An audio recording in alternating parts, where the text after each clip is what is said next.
Here I have XGODY X15, and today I'm going to show you how to take screenshot on this device.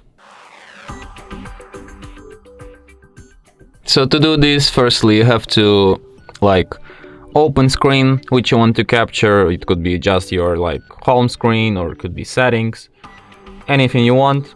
And then what you have to do is to press power key and volume down at the same time, like this. Let me try once again. And as you can see, that's how screenshot is taken. Power key, volume down.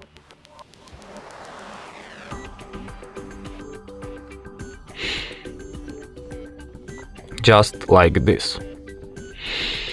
You can find your screenshots in gallery, in the screenshots album, and here they are.